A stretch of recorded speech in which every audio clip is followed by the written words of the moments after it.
So the magic ratio is you want about 5 positive interactions in your relationship every day for every single negative interaction. So we want a lot more positive than negative, probably for obvious reasons. The more positive interactions we have compared to negative ones, the more we can cushion for those negative ones. So we're going to have negative interactions. That's just part of marriage, but you want more positive ones to outweigh the negative ones, because the way that our brains work is that we pay a lot more attention to and hold on a lot longer to those negative moments. That's just how humans are. It's a protective mechanism that negative things can be much more threatening to us than any positive thing could be good for us.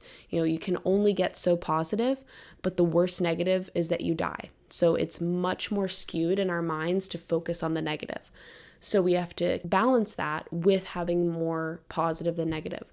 But what's interesting here is that if you have too much positive for every negative, so if you have more than 10 to 1 ratio, meaning 10 positive to 1 negative, the relationship's also more likely to end, as if you have less than a 5 to 1 ratio, which is really interesting. You'd think that the more positive, the better. But what researchers realized is that what ends up happening for these couples that have very few negative interactions is a few things.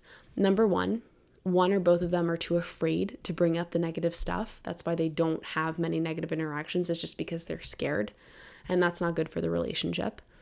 Number 2, they don't care enough about the relationship anymore. They've given up, or it doesn't mean enough to them to fight.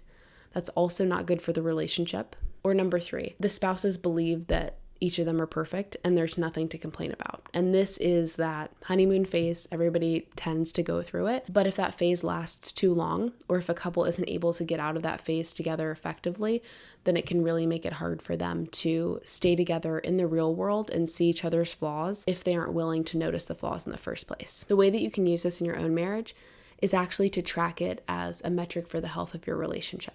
So over the next week, write out all of the positive and negative interactions you guys have every day.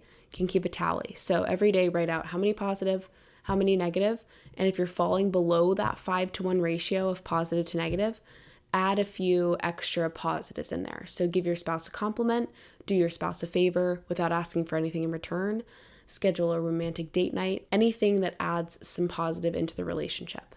But if you're not having enough negative, sometimes that's good. Sometimes that just means you guys are having an easygoing week and you don't need to worry about it. But you can also think a little bit more about if it might be that either of you are too concerned to bring up issues. And you can ask your spouse this. If you're worried that you guys aren't addressing problems, you can ask your spouse directly, do you feel comfortable talking to me about the stuff that you're worried about or the things in the relationship that are bothering you?